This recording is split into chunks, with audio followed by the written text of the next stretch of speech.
A safra que acabou na semana passada, em julho de 2025, foi um marco histórico para o algodão brasileiro.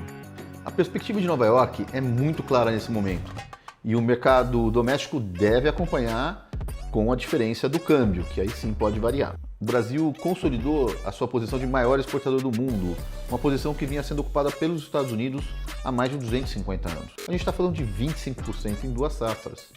Um aumento monstruoso que dificilmente tem paralelo em outros lugares. Ok, mas qual deve ser a estratégia do produtor ou da indústria nesse cenário? Eu vou responder, mas talvez você não goste da resposta. O Brasil consolidou a sua posição de maior exportador do mundo, uma posição que vinha sendo ocupada pelos Estados Unidos há mais de 250 anos.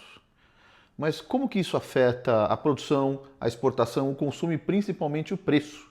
Para nós no curto e médio prazo, é o que a gente vai estar vendo hoje nesse vídeo.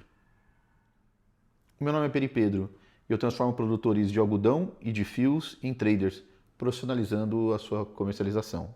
A gente vai dar uma olhada rápida agora nos principais pontos da safra que acabou de acabar e o que a gente tem a ver com isso. Se esse tipo de conteúdo te interessa, se inscreve e dá like, que é para o algoritmo saber que é para te mandar mais disso. Bora para o conteúdo? Então, primeiro vamos falar de produção. Nessa safra que acabou de acabar, nós aumentamos tanto área quanto produção em mais ou menos 17%. E a gente tem uma projeção para a próxima safra, a 25, que está sendo colhida agora, de um aumento extra de 8, 7%. A gente está falando de 25% em duas safras. É um aumento monstruoso que dificilmente tem paralelo em outros lugares, tem que procurar com muita vontade. Se a gente considerar a foto que a gente tem hoje de oferta e demanda, o Brasil deve aumentar sua produção em 275 mil toneladas, os Estados Unidos em 40 mil toneladas e a Austrália deve diminuir sua produção em 330 mil toneladas. Então, essa conta dos países escolhidos à máquina, né, ela deve zerar. Se você quer saber por que a gente separa países escolhidos à máquina e países escolhidos à mão, eu te sugiro esse vídeo aqui, que vai te mostrar por que é importante ter essa separação e essa divisão. Os outros países importantes, que são China, Índia, Paquistão, esses países devem manter a mesma produção muito parecida dessa safra que se encerrou. A gente ainda tem tempo para piora no hemisfério norte, a lavoura ainda está se desenvolvendo, mas a gente não vê nenhuma tragédia que já aconteceu, não vê nenhum grande cavalo de pau no radar. A gente vai saber melhor daqui a 2 ou 3 meses, mas no momento parece que o cenário deve se manter. A nossa pergunta que vem automaticamente na cabeça é, mas tem mercado para tudo isso? Então vamos falar de exportação. A Abrapa, que é a Associação Brasileira dos Produtores de Algodão, tem continuado o seu excelente trabalho de divulgação do algodão brasileiro lá fora, principalmente através do seu escritório de Singapura. E a consequência disso é o domínio de quase todos os mercados consumidores do mundo. Com certeza os principais, quebrando essa hegemonia dos Estados Unidos, que era líder nesses mercados há mais de 250 anos, como eu disse.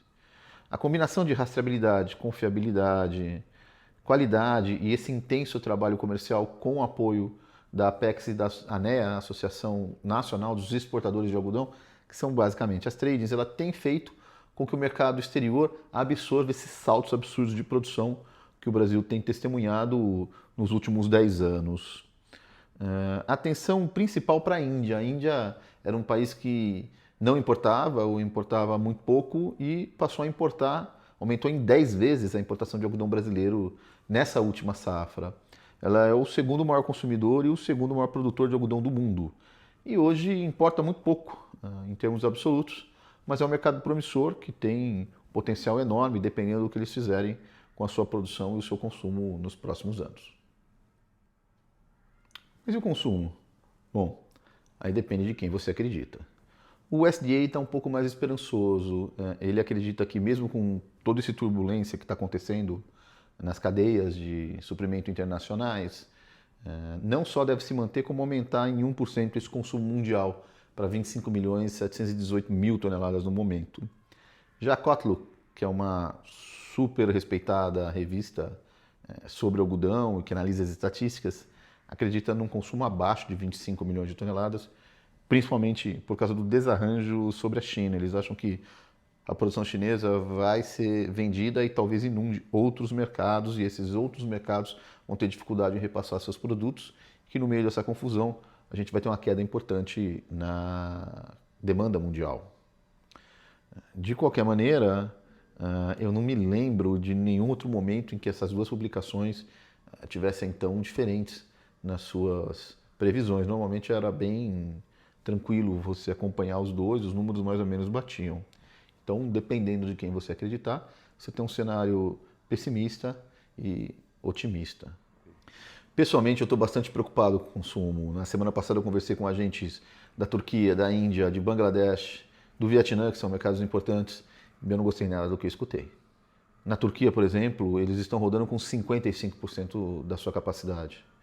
Eu não me lembro, excetuando-se a pandemia e aquele terremoto horroroso que eles tiveram em 2023, quando eu estava lá, inclusive, eu não me lembro de nenhum outro momento em que eles rodaram com uma porcentagem tão pequena da capacidade industrial instalada. Isso é um prejuízo enorme para qualquer indústria do mundo. Mas é verdade que desde que o Trump anunciou seu pacote de tarifas em abril, a maioria dos compradores, dada a incerteza, eles estão comprando o mínimo possível, né?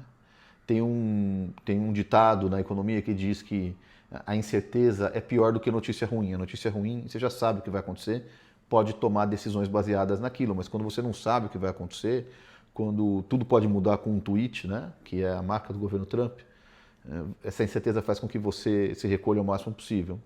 Se isso se definir nos próximos meses, conforme está parecendo que vai se definir, a partir do momento que você tiver uma definição não só do seu país, mas dos países que concorrem com você na venda de fios, pode sim haver um rebote de compras, um efeito estilingue, né, para repor esses estoques que estão sendo mantidos em níveis baixos, tão baixos quanto possível. Tá bom, Peri. A gente já viu produção, já viu consumo, já viu exportação, mas agora a gente quer saber o que vai acontecer com os preços, qual que é a tendência para os preços e qual estratégia a gente deve tomar frente a esse cenário. Bom, os preços se mantiveram entre 70 e 74 de agosto até dezembro de 24, no ano passado. E nesse ano, de janeiro a julho, eles diminuíram ainda mais e ficaram entre 66 e 70. A demanda ela continua pressionada e a gente não viu a oferta baixar para mudar esse cenário de preços. Remédio para preço baixo é preço baixo, mas esses preços não foram suficientemente baixos para diminuir a produção no Brasil e na Austrália. Normalmente, quando o preço está baixo, você desencoraja o plantio. Isso normalmente acontece em Brasil e Austrália. A Austrália até diminuiu um pouquinho, mas não o suficiente para mudar esse patamar. Como a gente viu, o aumento do Brasil e dos Estados Unidos mais do que compensam essa redução. Então, nos outros países produtores importantes, como Estados Unidos, China, Índia, existem mecanismos de preços mínimos que distorcem o mercado e não permitem que a oferta caia muito. Na China, um produtor está recebendo mais de $1,10, na Índia, entre 80 e 90 centavos. Alguns vão dizer que a Índia está plantando a sua menor safra em 15 anos, mas a verdade é que se você pegar os últimos 5 anos, os números foram bem parecidos. Está menor, mas está só um pouquinho menor. Não é isso que vai fazer diferença, não é a redução da oferta da Índia que vai nos salvar. De novo, ainda dá tempo de acontecer alguma coisa ruim, mas não está no nosso radar nesse momento. A perspectiva de Nova York é muito clara nesse momento e o mercado doméstico deve acompanhar com a diferença do câmbio, que aí sim pode variar. Os preços não devem cair muito abaixo de 65, 64 centavos, porque nesses níveis as políticas de preço mínimo dos países, principalmente dos Estados Unidos, elas entram, pagam para o produtor, inclusive para o produtor carregar esse estoque. Então o produtor americano simplesmente para de vender. Também não deve subir muito acima de 7,2, 7,3, porque acima disso você precisaria ter uma demanda maior ou uma oferta menor, e como a gente explicou, não é o que a gente está olhando nesse momento. Então, conforme as tarifas forem se definindo, isso pode mudar, mas nesse momento nos parece que Nova York vai passar pelo menos os próximos 6, 8 meses andando de lado. Ok, mas qual deve ser a estratégia do produtor ou da indústria nesse cenário? Eu vou responder, mas talvez você não goste da resposta. Você deve vender ou comprar contratos on-call a fixar e contratar derivativos para melhorar a sua média, mesmo que Nova York ande de lado. Isso aí é que nem pulverização aérea.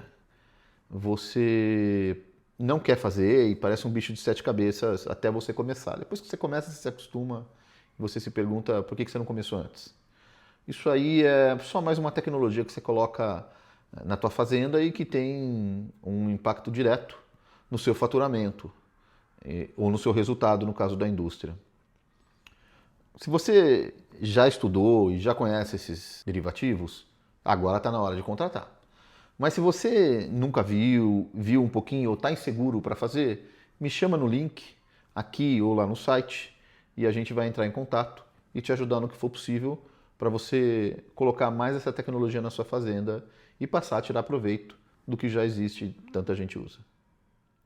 Se você gostou desse vídeo, achou ele útil para você ou para alguém que você conhece, me avisa pelo like, se inscreve e encaminha para quem você acha que poderia gostar disso.